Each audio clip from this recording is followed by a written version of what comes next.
had a less than conventional upbringing, let me tell you. Firstly, have you ever heard of Ruby Frankie? So she was a YouTuber, although not like you, I hope. I'm sure most people know her. She ran that 8 Passengers channel and was eventually sent to prison for some fairly serious child neglect, along with some woman that she was shacked up with. And they claim to be Mormons, but to my knowledge there's nothing in the teachings of Mormonism and the Latter-day Saints that tells people to be that obscenely cruel to their offspring. Obviously, I'm not one of the 8 Passengers kids, but when that story first came out, I followed it with utter horror. At times I was shaking on the floor, actually in tears, and even my hubby couldn't console me. Only a cuddle from my beautiful 10-year-old daughter could snap me back to reality. I'm a mom myself, and I cannot imagine in any universe treating my beloved daughter like that. The Ruby Frankie story didn't disturb me just because it was horrible, though. It disturbed me because it reminded me deeply of my own childhood. When I finally escaped that hell at 18, I always kind of assumed that I had a unique, one-of-a-kind abusive upbringing, but seeing the 8 Passengers story made me wonder how many other families like that are out there.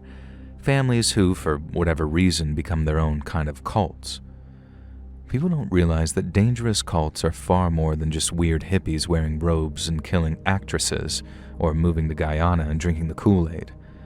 There are cults of personalities, MLMs, that are kind of cults, and there are social and political movements, some of which start off with the best of intentions even. But cult behavior is always cult behavior, and the more people get wrapped up in their own cults, the more they start to believe their own bullcrap. And this is what I can only imagine happened to my parents. By the time I was born, the parental group of my family consisted of Mother Cora, stepfather Jacko, Auntie Brady, and her partner Uncle Eric. And then there was Mama Charlene, who wasn't related to us by blood, but was the matriarch of our family unit. Now, I was the oldest of the 4 kids. We were all instructed to call each other siblings. There was Brother John, Sister Sabrina, Brother Roger, and me, Sister Krista. Now, if it sounds weird the way that I've written these names, that's because it was. This is how we had to address each other from as young as I could remember. If we slipped up and missed the prefix, we would be punished. For example, one day I was playing with Sister Sabrina and I called her Sabrina. Auntie Brady overheard this, dragged me from the room, and smacked my palms with one of those beach sticks that the adults always keep on hand for regular punishments. And there were so many rules like this, and as a little kid who grew up with them, I didn't really question them. According to Mama Charlene, who we were to regard as an almost holy figure, these things were the decrees of our Lord. If we did anything that went against the decrees of the Lord, we would be punished. I do not remember what all the decrees were, but only because years of therapy and distance has allowed me to tune them out. Every day, we would begin our morning by reading through the 4 pages of decrees that we had to follow. We were not allowed to leave our rooms until we'd finished reading them, not even to use the bathroom. Of course, when some of us were really little, this led to accidents, and that broke one of the decrees. And here are the ones that I can remember. Don't dirty yourself. Address the family appropriately. Thank the Lord upon waking, even if just from a nap. Thank the Lord before and after meals. Do not take the Lord's name in vain. And then there was some of the more bizarre ones. We weren't allowed to eat any food that was orange because orange was a sign that it came from the devil. One time, Brother Roger asked why this was, and Mama Charlene caned him for questioning the word of the Lord, and then explained that the devil's flesh is orange. Brother Roger said that he thought the devil was red, and Mama Charlene explained that when you cut a red devil, they're orange on the inside. And so from then on, we unflinchingly understood that carrots, oranges, butternut squash, and similar stuff were just evil. Never orange candy, though. We weren't allowed candy, as tooth decay came from the devil too.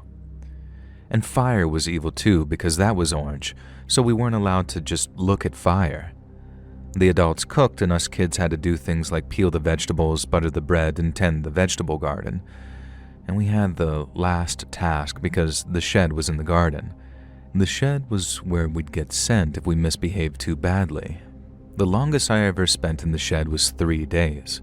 Brother John was once sent for over 2 weeks. If we were locked in the shed, You were able to use the toilet in the bucket, which one of the other kids would just empty every 2 days. You were brought 1 pitcher of water a day and 3 slices of dry bread. When one of us had to enter the shed to bring food to our sibling, or empty that bucket, the punished child had to stand in the corner facing the wall. If they turned and looked at us, we were to report them to Stepfather Jacko specifically. We were all far too afraid of Stepfather Jacko not to tell on our siblings.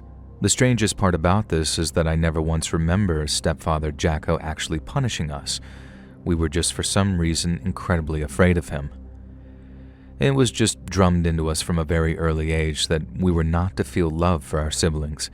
Even though we weren't all related by blood, we were all siblings in the eyes of the Lord, and thus feeling any love for each other was unnatural and unholy. The same went for the adults.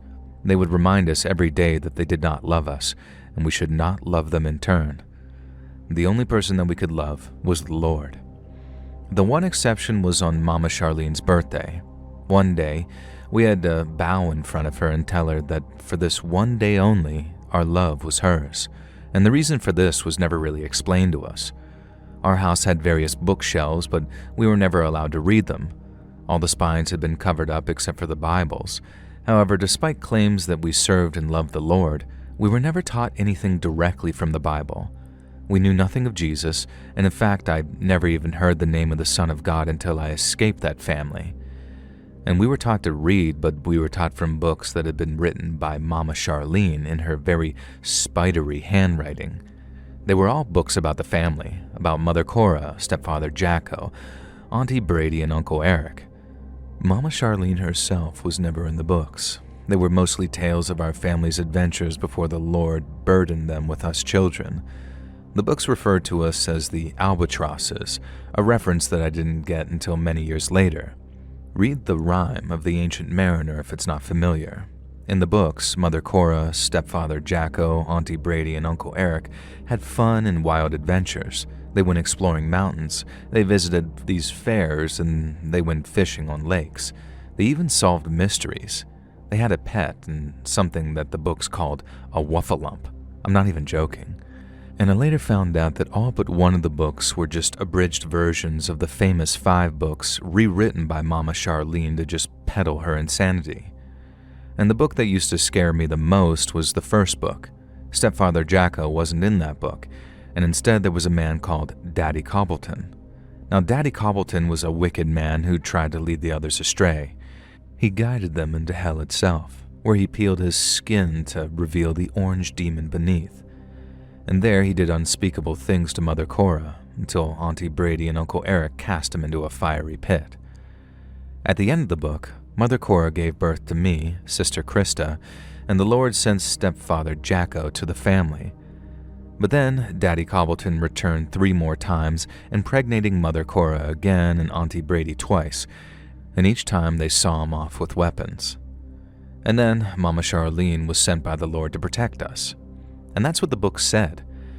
And as I grew older and began to observe the reality of how the world worked, I started to realize that orange demons didn't exist.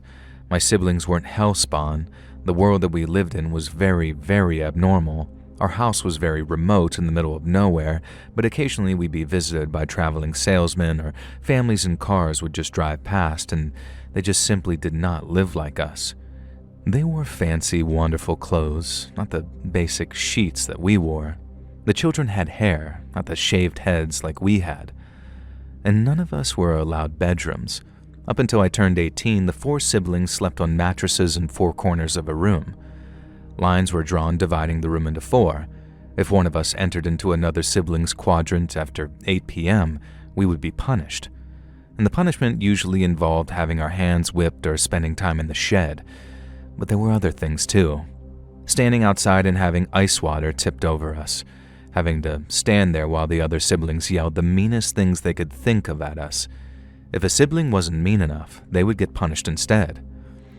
Now one day, Brother John took a Bible from the shelf thinking that if he learned more about the Lord, he might understand why we live such a cold, miserable life. When he tried to open the book, it wouldn't open. It was just some prop, a sort of replica. Mama Charlene caught him, and that's when he spent 2 solid weeks in the shed. I genuinely cannot think of a single happy time from my childhood. We were encouraged to avoid human connection with each other. We were homeschooled, we had no toys, no TV, music was forbidden in the house, Sister Sabrina was caught singing once and all hell broke loose. The adults grilled her for hours on how she even knew what singing was, how she had learned to do that, etc. And she just said that she didn't know, it just felt like something that she could do with her voice. And as punishment, the adults made her eat a carrot. They told her that by ingesting the flesh of the devil, her voice would be forever cursed. It was miserable, just this daily drudge of bleak nothingness. Every day was exactly the same, and yet I rarely thought of escape. Other than the view beyond the high fence and the occasional glimpses of passers-by that we could see through the rare gap in the wood, we had no idea what life was even like on the outside of our little house in the middle of nowhere. And then I turned 18. On my 18th birthday, the adults woke me at just past midnight and ushered me down the stairs alone. In the kitchen there was a cake, and it was unlike anything I'd seen before. Apparently it was just for me. At first I thought it was some kind of trick, but the smiles on their faces convinced me otherwise. I sat down and took a bite, and it was like heaven. Mama Charlene told me that what I was about to hear was going to be hard. Nothing I learned growing up was real. The world was a cold, harsh place, and she was a radical psychologist who had found a willing family to help her with her thesis. She believed that raising children without the concept of love and following a set of incomprehensible and inexplicable rules, and then introducing them to the concept of love and reality at 18 when they were old enough to understand it, would lead us to live the most fulfilling lives possible. She promised me that she taught me everything I needed to survive in the real world. She told me that all of them loved me really, and they loved all of us kids. And in her words, this was her thesis. Robbing us of our childhoods would enrich our adulthood beyond anything any normal person had experienced. I'm sure there was some kind of logic to this in her head. I'm sure that there was some kind of reason why 4 other adults had agreed to put their children through the coldest, most unloving hell to help her study her theory. Then came the kicker. Mama Charlene said it was totally my choice. They were not evil people, but I was now 18, and they wanted me to stay with the family and become one of the parents. I would now be known as Mother Krista, and I would mother a child of my own. I asked how that would work, if Daddy Cobbleton would return, and she said yes, but that Daddy Cobbleton took the form of different men. I asked whether the Lord had blessed all of this, and I asked if she thought that she was doing the Lord's work. And they all sort of laughed at that. I think that's the part that hurt the most. The one being that I had loved, the one Savior I believed might one day save me from this hell, and they didn't even care about him.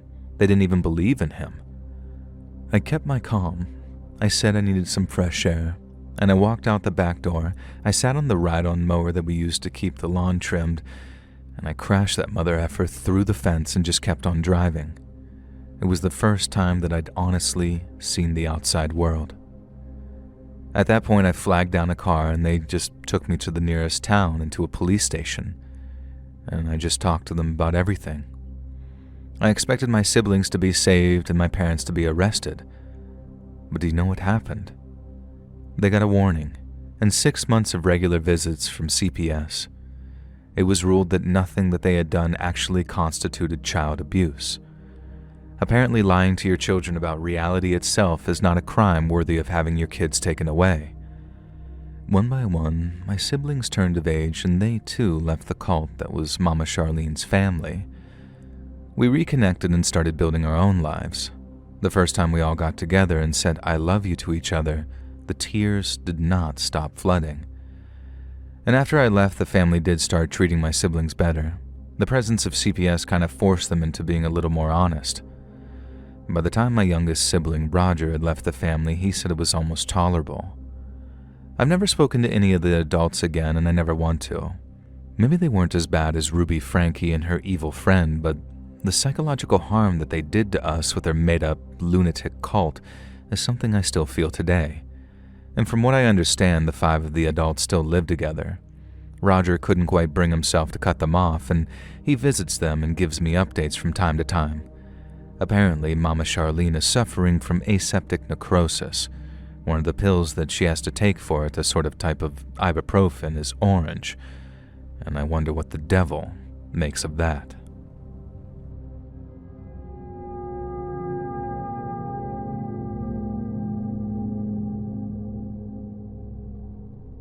So this is my dad's story, but he's giving me permission to share it with you after I got him to listen to a few episodes of the Let's Read podcast on a cross-country trip that we took recently. So we hail from Tennessee. We've always been a Christian family. Mom and Dad raised me with a strong faith in God, and I've raised my kids the same way. Now, I won't turn this into a love-in, but my faith has given me strength in life more times than I can count. The scariest and weirdest thing that's ever happened to my dad revolved around a church and a preacher, though. Growing up, Dad's local church left a lot to be desired. He lived in a small backwater town with a small backwater church, and while the town folk were plenty of God-fearing people, they didn't hold the local preacher in quite such high regard as they held our Lord and Savior. Dad can't even remember the old fogey's name, so we'll just call him Pastor Bake. Yeah, I know. Now, Pastor Bake was a pretty old fella in fairness, but old beyond his years, too. That's because he liked a bit of the sauce, you know what I mean? The local kids joke that he dipped into the communion wine, and Dad says that that was pretty much true. One time, allegedly, he was so drunk during a sermon that he briefly fell asleep at the pulpit before snapping awake. He was a harmless guy, you couldn't say otherwise, but he hardly inspired passion and confidence in people. Especially not in 1970 when the Vietnam War was still in full swing, people were losing loved ones, and the state of the world was terrifying and people wanted faith more than ever. It was kind of difficult to go to church on a Sunday morning and listen to Pastor Bake slurring his way through his latest sermon about some dry topic that barely had any relevance to the modern America. It was no wonder that attendance dropped until they'd be lucky to have 20 parishioners in attendance on any given Sunday.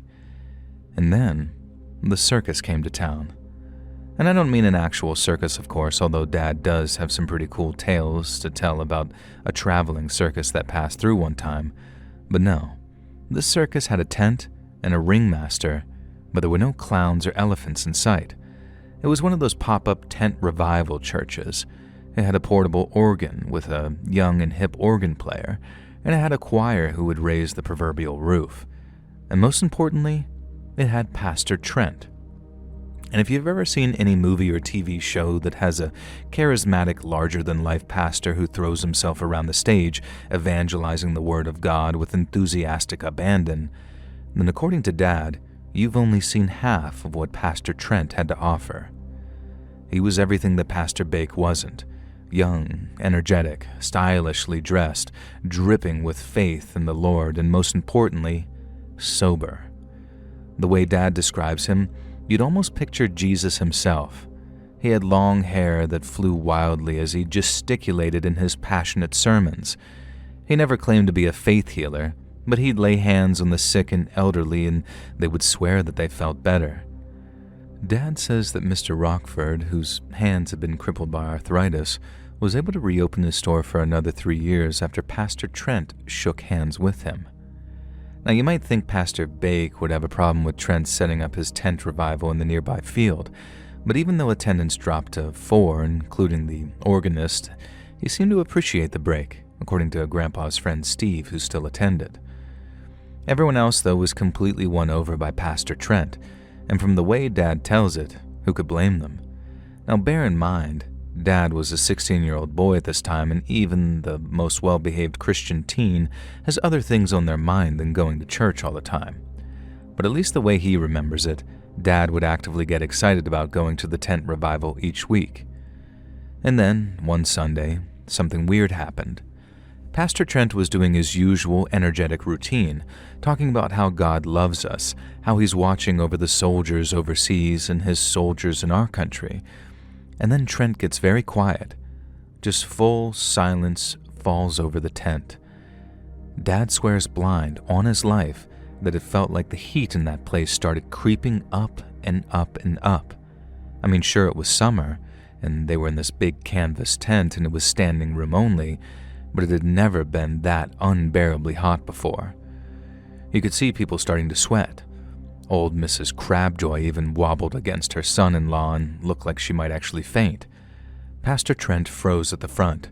He gripped the sides of the platform and looked up, and to the left, it was almost like he was listening to somebody that nobody else could hear. Dad says that you could have heard a pin drop. Nobody wanted to break the silence. Nobody even coughed. And then Pastor Trent clapped his hands together, making half the congregation jump.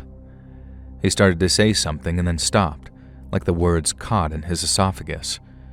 He clears his throat and started again. "It's time for the church to move on," he said, and these murmurs ran through the crowd, and this Pastor Trent waved his hands to settle everyone down and then announced that next week would be the final service before they moved on from the town. Of course, everyone was devastated and nobody knew why. Trent and his choir ushered everyone from the tent and they were barely speaking, and for the next week, the town was just awash with gossip. What had happened? Why had the pastor frozen mid-sermon like that? Had he been listening to the voice of God?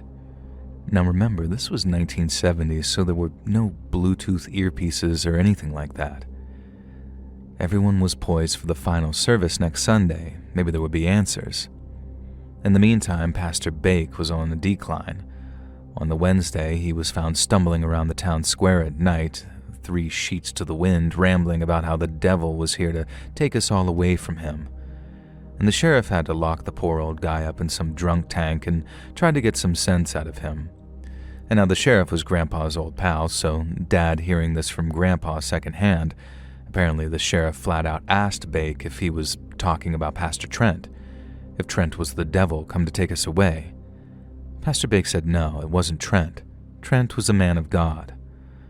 The townsfolk arrived at the tent that Sunday, at least most of them did, and the tent was still there. Pastor Trent was not, though. The whole place had been cleared out. The pews were all tossed around and knocked over. The pulpit had been smashed, but the electric organ was gone and so was the generator. So were the trailers that the pastor and his crew had stayed in. They'd left early and clearly in a hurry. And then someone named Jerry Charlton came running up. Had anyone seen his wife, he asked. He thought that she'd left for church before him, but he couldn't see her in the crowd. She was pregnant with his kid, so where else could she be? And then a few other parishioners showed up. The school mistress, her husband was missing. He was a meek, timid man who everyone joked had married a battle axe. And as the day went on, it came to pass that 12 people had disappeared along with Pastor Trent and his choir. Most of them were people who had been in unhappy relationships. One of them was an 18-year-old girl who, rumor had it, was being abused by her stepdad. One of the 2 of the missing had no scandalous gossip surrounding them, but like Dad said, you just never know. It soon became the popular explanation that somehow all these people would run away with Pastor Trent and his church. And then talk extended to Pastor Trent himself. The Manson family had recently dominated the news, obviously, with their murder of Sharon Tate. Was Pastor Trent even really a pastor? Or was he some kind of cult leader like Charlie who lured vulnerable people away with false pretenses? A lot of this gossip occurred in the most natural meeting place for the whole town, church. Pastor Bake was back on his feet by this time, and it seemed like his time in the drunk tank had scared him a little straight. And when he overheard the talk about Pastor Trent, it was like the old fiery Pastor Bake of yore had returned. How dare people say this about a man like Pastor Trent? Trent was one of God's soldiers. The devil had been coming to our town and had his sights set on the missing 12. And like an angelic Pied Piper, Pastor Trent had led them to Heaven's Gate. Of course, this explanation did not sit well with pretty much anyone and doesn't sit right with Dad to this day. I mean, that could mean anything, couldn't it? Were these people victims of abuse who Trent helped save? Is that what Pastor Bake believed in regards to the devil coming for them? And what did he mean by leading them to Heaven's Gate? There is an addendum to this weird and unusual tale, though. Everyone who disappeared was a grown adult, and there was no evidence of foul play. Given the volume of people who disappeared and the testimonies that they all had troubled family lives, the cops weren't prepared to treat any of it as a missing persons case. But Jerry Charlton wouldn't leave it at that, and he scoured the damn country looking for Pastor Trent in his tent revival church. Every time he returned home, he had absolute murder in his eyes, vowing that whenever he found Trent, he would demand answers about his wife and then send the man to the Lord himself. It took him almost 8 years, but he found them. None of the missing people were present at the tent revival, but not only that, Jerry Charlton refused to talk about what transpired when he finally met Pastor Trent again. All he would tell us is that Pastor Trent was a man of God, and that wherever our missing loved ones were, they were in a better place. Dad's theory is that Pastor Trent and his choir were running some kind of underground railroad for victims of domestic abuse. I've heard of traveling tent revival churches doing similar things, albeit many, many years later. I think I agree with Dad. Pastor Trent was helping people escape their bad situations, and maybe Pastor Bake even knew about it. And that's what he meant about the devil, because maybe all those people who disappeared were at the end of their rope, so to speak. But even if that is true, even if Pastor Trent did lead these people to a better life, it still chills me to think about it. Because Jerry Charlton had murder in his eyes every single time he set out in pursuit of that church. And then when he finally found Pastor Trent again, he returned a changed man and would never speak about why. There's one thing Dad and I know for sure. Whatever happened between Jerry Charlton and Pastor Trent, it sure as heck put the fear of God into him.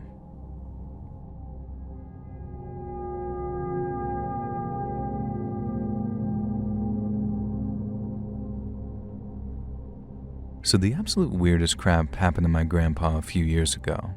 I got the call the next day, but this is what he tells me happened, and based on what I found, I don't think the old man's confused.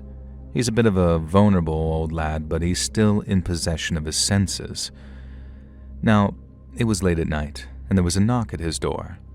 Granddad lives alone ever since Nan died after she fell in front of a speeding lorry. Now, he was there, and it kind of messed him up, and ever since, Granddad, who was an agnostic for most of his life, has been looking to find faith. And that's why when these 2 young Mormon chicks arrived at his door, telling him that he'd arranged a meeting with them, he didn't really question it. He just figured his memory had slipped and maybe it was normal for them to show up at 8 p.m.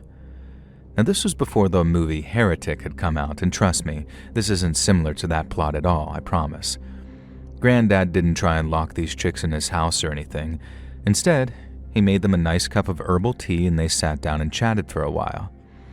One thing Granddad told me was that they didn't really seem particularly educated on Mormonism. The more they talked, and Granddad's always been a theologically curious man, even in his agnostic days, the more he got the impression that these girls either didn't really understand the church that they were a part of, or simply didn't care. Sure, they had the literature, pamphlets, and things, but they weren't really able to describe anything that was in them.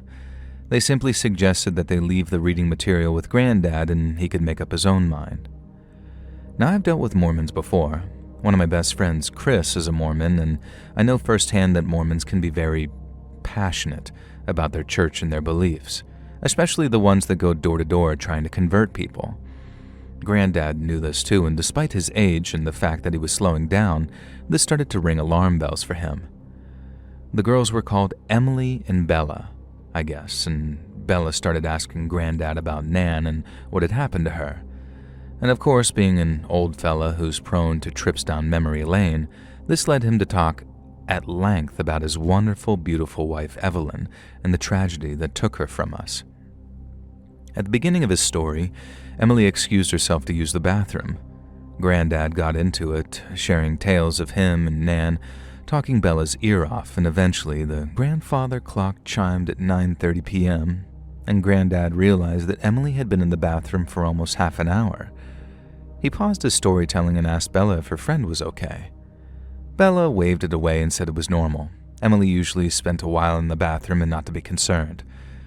Granddad wasn't having that, though, and I drummed into him over and over about scammers and weirdos, and he was already suspicious of these 2 ladies who were claiming that he'd booked an appointment with them. He argued that no, he would feel more comfortable if he went to check on Emily, and Bella clearly started to panic. Even though he was an old man with a cane, Granddad has a presence, especially a few years ago when he still lived by himself. Bella had no choice but to let him push past her and go find Emily. Emily wasn't in the bathroom. She was in his bedroom, sort of wandering around, looking at things, studying photos. Nothing inappropriate or anything he could accuse her of, but enough that Granddad really didn't want her poking around and asked the pair of them to please leave. Weirdly, they were almost too happy to go, and they left a bunch of pamphlets and literature for him to read when they'd gone. He went to sleep and had a pretty fitful night. He spent the night dreaming about hell, he says, and he kept waking up convinced that someone was in the room with him, and the "Lord will save you" kept bouncing around in his head. The next day, he called me over and told me everything. I was baffled. We searched the bedroom, and it didn't seem like they'd stolen anything, but I found a little black speaker stuck under one of the shelves, and then there was another by the headboard of his bed and a third stuck inside a bedside drawer. They didn't seem to do anything, though, and they didn't appear to be listening devices. They were just speakers. Now next, I looked at the literature they left behind. The girls had told Granddad that they were Mormons, but this literature certainly didn't belong to the Church of Jesus Christ of Latter-day Saints. Instead, it was a strange fringe offshoot of the Latter-day Saints, purely local, and based on a quick Google search, they were not held in very high regard at all by our local Mormon population. In fact, a handful of former members said that they were basically a cult that tried to convince other people to make the church sole beneficiaries of their wills. One common through line I found with the few people who talked about this extremely fringe church is that their frail, elderly relatives had all talked about having dreams in which the Lord told them that the path of the church was righteous. Some even said angels were speaking to them. I had a theory. That night I stayed over at Granddad's. He slept in the spare room and I stayed in his room working on my laptop until the early hours. Sure enough, at 1 a.m., the 3 hidden speakers crackled into life. They were simple, pre-recorded messages telling the recipient that the end of the world was nigh, and they could secure their place in heaven by joining this fringe church and signing over their worldly goods to them. It's a pretty known scam, but I never heard of one that actually uses audio props and targets elderly folk in such a sinister way. Obviously, we called the authorities and they took the speakers away and interviewed members of the church. No members of the church matched the description Granddad gave of Emily and Bella, so our theory is that they hired actors and crooks to play these roles, just so the church could deny all knowledge. Sadly, the investigation never went anywhere, and while Granddad avoided being a victim, I'm sure that there were other vulnerable old people who joined the cult, church, and spent the last days of their lives in poverty, waiting for a salvation that would simply never come.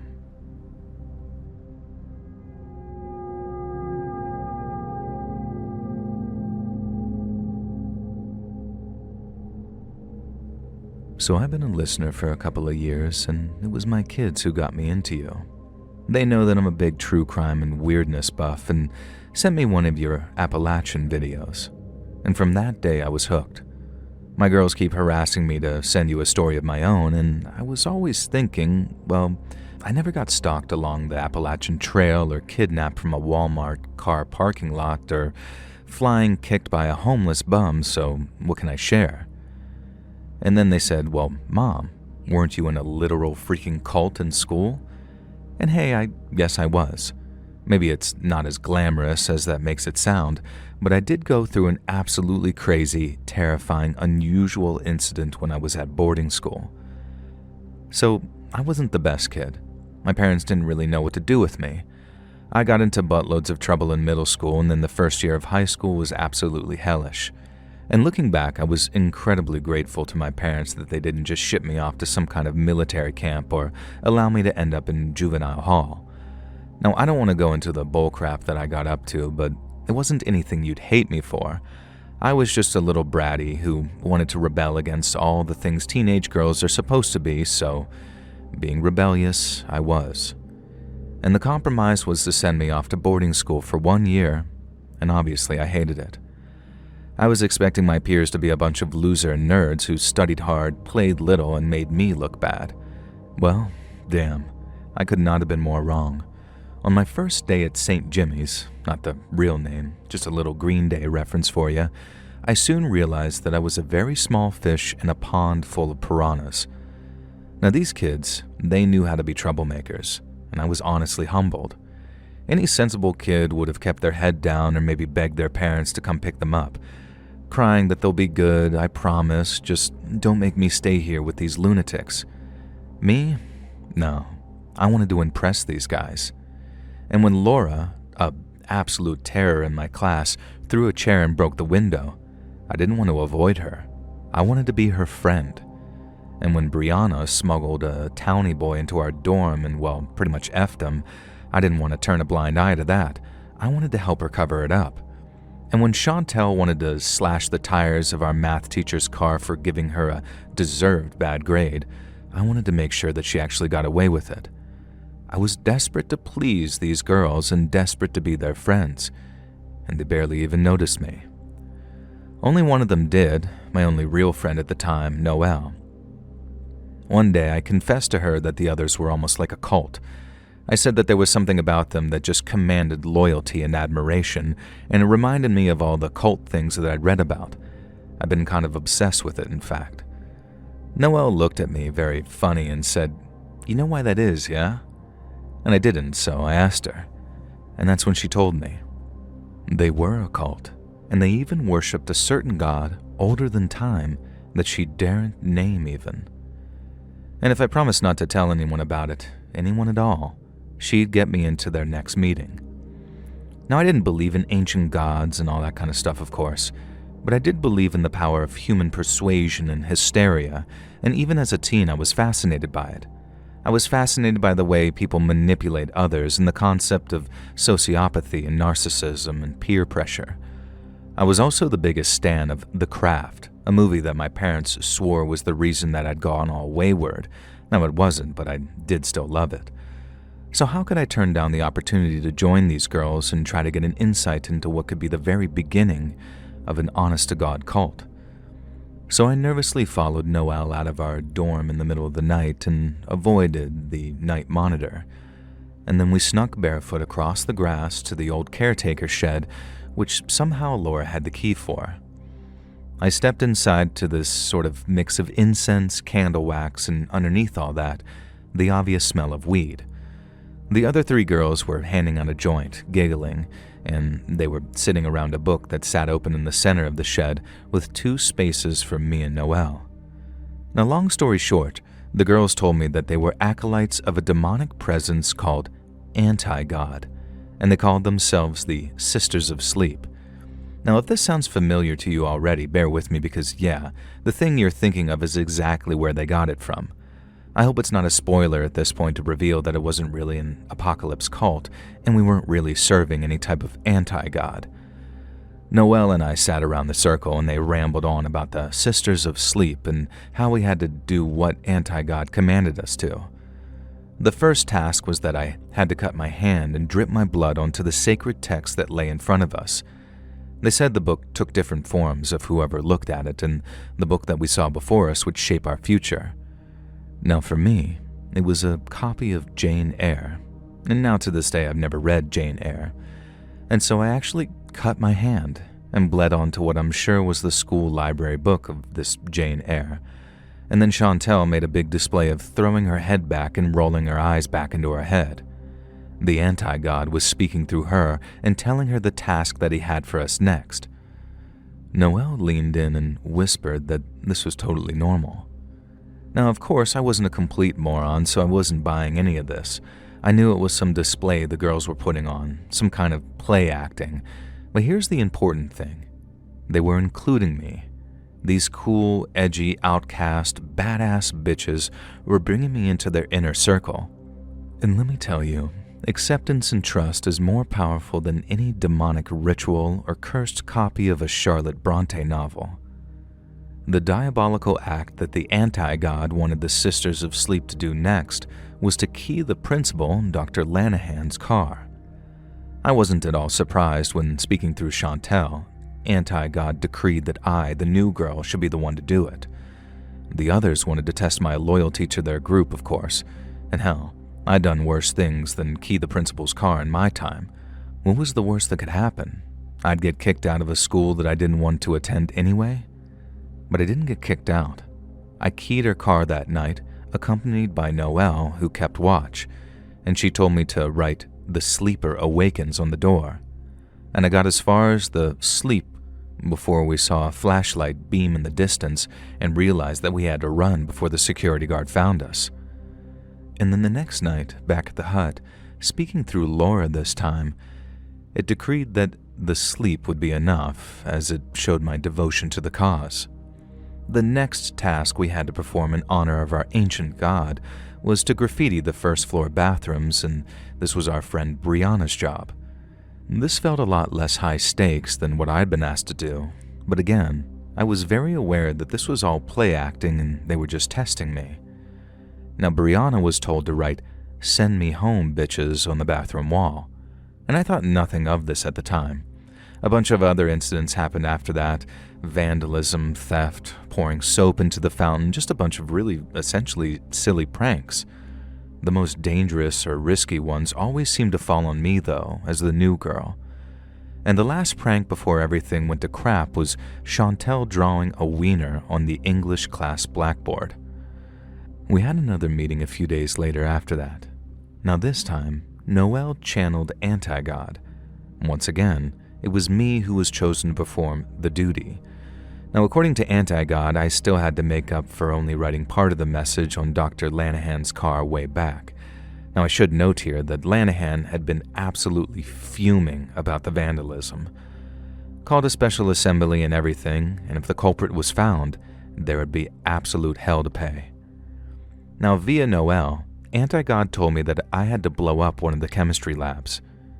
Now, hold on a second, I thought. This was escalating pretty quickly, and besides, I had no idea how to blow up a chemistry lab. That's okay, Laura said. Anti-God had pointed her to a book that would show me how to make an explosive using chemicals that I could find at the lab itself. How convenient. I really didn't want to do this, and this was obviously too far to go for an imaginary cult that I didn't even slightly believe in but just wanted to fit in. But these girls were so persuasive. They talked about things Anti-God would do to me, but they were obviously talking about themselves. I don't even want to repeat them here, but these delinquents made it clear in no uncertain terms that if I didn't go along with their plan, they would do very, very bad things to me. The next day, Noelle took me aside, and she confessed to me that, of course, Anti-God wasn't real, and the whole thing was just some setup. It was, in fact, some crap that they'd gotten from a movie called Prince of Darkness that they'd all watched last Halloween.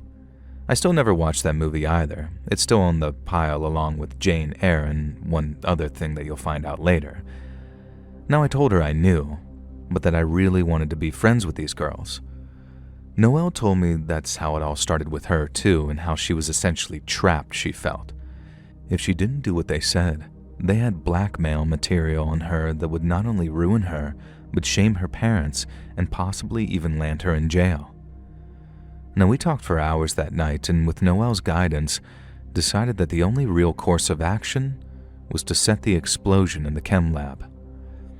So I did. Obviously, it didn't blow up the whole room or anything, it just caused a fire in the chem lab that did a little bit of damage. Laura had done her homework, and I forget the details, but I was able to set up a chemical reaction that gave me enough time to get quite far away from the classroom before it went off. And with Noelle and the other girls keeping watch for me, there was no chance of me getting found out. So that caused some chaos at the school for a few days.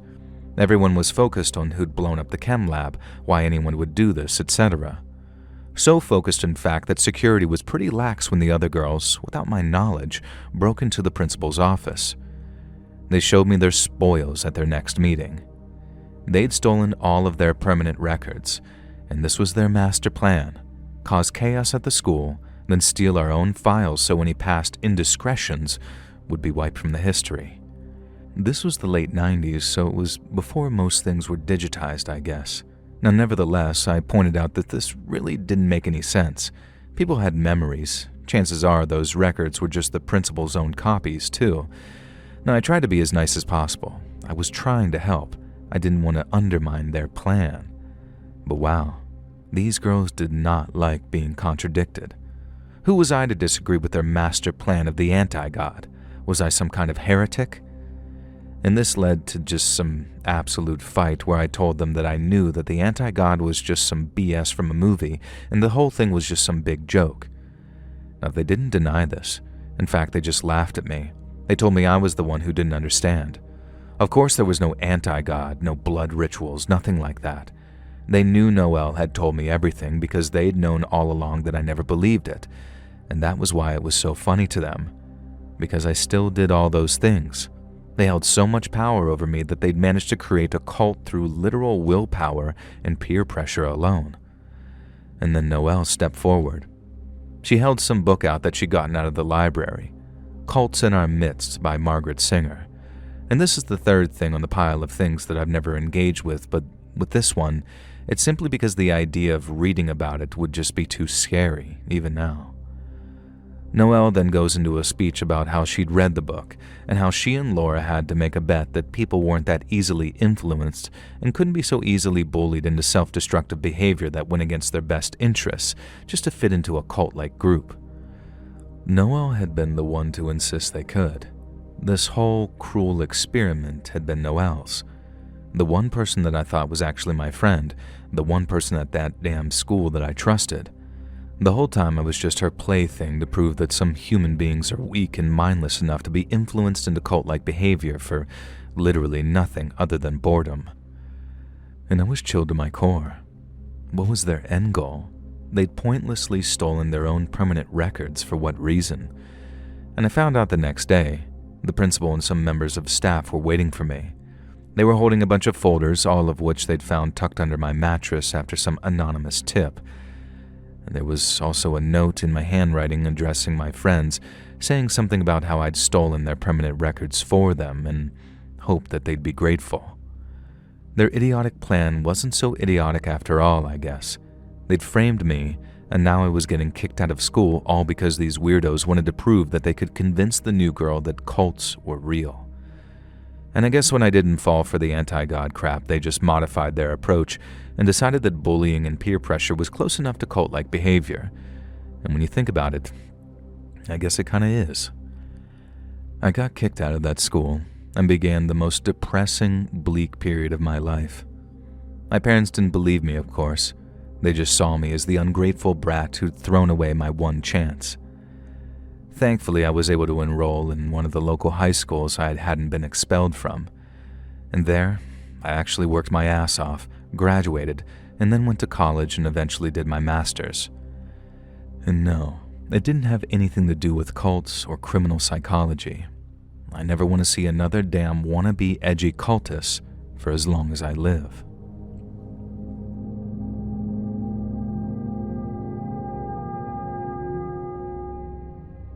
Now, I need to be careful with what I say here because I don't want to bring hell itself down on me again. This was one of the most terrifying things I've ever gone through, and I don't want to risk even the slightest chance of the same people getting mad. Because, let me tell you, these people are horrifying. They're worse than anything you'll find on the dark web, and I would rather walk down a pitch-black street in the middle of Birmingham, naked, painted in day-glow paint, than have to face these horrors again. Now let me explain. I used to post a lot on Twitter, like terminally online a lot. I was one of those annoying bints who have an opinion on everything. Main character of the day? Best believe that I was there giving my 2 pence. Remember that bean dad guy who wouldn't give his lass a can opener or whatever? I barely remember it, but I do remember that I wrote a 7-tweet thread about the guy. What else was there? Oh, the black and gold or white and blue, that dress, Yanny or Laurel. I used to tweet at bloody Stephen Fry and Neil Gaiman like we were pals. Yeah, that second one aged right well. Now, one thing I really loved was the trending topics and hashtags. It was almost like a delicious menu of completely meaningless crap that I just have to have an opinion on, whether I actually had an opinion on it or not. I mean, why the hell did I get into a 2-day-long row with people about the YouTuber Ninja? I still told him to go suck a Dennis, thanks autocorrect, and managed to get into a row with Ninja's stans. The best part is, I thought the hashtag was about the guy from Die Antwoord. And I don't give a crap about Fortnite, but I sure as hell know a lot about Tyler Ninja Blevins, after his fans told me numerous ways in which I deserve to get touched. All of this pales in comparison to the really terrifying event I got myself into, though, and it was for equally stupid reasons. I can't even explain who I'm talking about exactly, but I'll just say this. The hashtag I saw was a color combination I don't like, and it also happens to be a pop band of the K variety. Now the irony is, after this whole incident, I actually listened to them and do love them.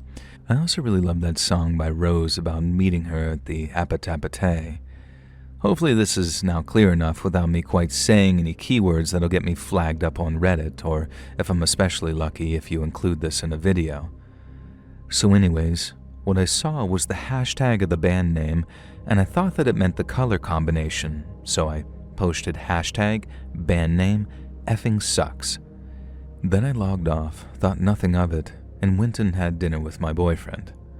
When I next checked my phone and saw 99 plus notifications from Twitter, I had a sinking feeling. Could people really be that mad that I didn't like the color combination? So before even unlocking my phone, I said to my boyfriend, "Holy crap, I tweeted that I don't like black and pink together and I think people are really mad at me." He looked at me like I just told him that I'd run over a dog, and that's when I knew that I had absolutely effed up and was about to find out. He asked me if I was sure that's what I said, or if I said that I didn't like a very similar sounding band. I said that I didn't really know, and that's when he explained to me what K-pop stands are. Considering what a terminally online dumbass I am, how this escaped me baffles me to this day. We looked at my phone together, and it may have shown 99 plus notifications on my display screen, but in reality, it was well over 1,000 tweets. I can't even repeat some of the things that they told me should happen to me. I was told that I should be peeled apart from various orifices. One person wrote a 10-tweet fan fiction about me choking on centipedes, which they dug up from my profile and found out that I actually had a phobia of. Of course, this also involved a bunch of people sending me photos of said insects, the British and American kind. And you ever seen the first Terrifier movie? One Twitter user sent me a gif of the girl being sawn in half by Art the Clown up the middle. If you've seen it, you know what I mean, and they sent this to me 14 times. Thankfully, my DMs weren't set to public, but that didn't stop a few people I did follow from sending me abuse as well. No friends, of course, but just some folks that I had pleasant interactions with in the past. And the abuse did not stop. In the end, as much as it pained me to do so, I deleted my Twitter altogether. Over 10,000 banger posts completely gone. But of course, then they'd found my Instagram, my Facebook, my poor old mom's Facebook, my LinkedIn, they found the coffee shop where I worked, and that's where a big revelation came from actually. I got called into work and my boss, who was thankfully a good friend of mine, told me to listen to this. Our answering machine was full, and the things these people were saying were vile, terrifying, and threatening, or they would have been if not for the fact that about 80% of the callers were clearly under the age of 14. Yeah, I was being harassed and tormented by literal tweens. Some of them were older, sure, and there was some very camp-sounding Irish guy who went into detail about eating my toes. I asked my boss what she wanted to do. I offered to quit, and she said no freaking way, mostly because it wouldn't help. These people were nutso children, and they were going to keep calling whether I actually worked there or not. Instead, she and my boyfriend frog-marched me to the local cop shop, and we told them everything. Turns out there's not a lot that the cops can do when you're being harassed by feral kids. The sheer volume of weirdos harassing me had to mean that it was being organized from somewhere, but trying to pinpoint where was absolutely impossible. Where do K-pop kiddies even go to hang out? Tumblr? I have no idea, and neither did the cops, and there was nothing they could do or would do. Then it died down. The cult of K-pop kiddies decided to leave me alone. What a relief. Scary story over. Let that be a lesson to you. Don't insult a band. At least I came out of it unscathed. Just kidding. If you've ever run afoul of bored tween stan culture, you know they don't stop at normal things like death threats and harassment. And just when I thought it was safe to go back to normal, I went downstairs one morning to see something strange sticking through my letterbox. I got closer, wondering what the hell it was. Someone had shoved a dead pigeon halfway through my letterbox.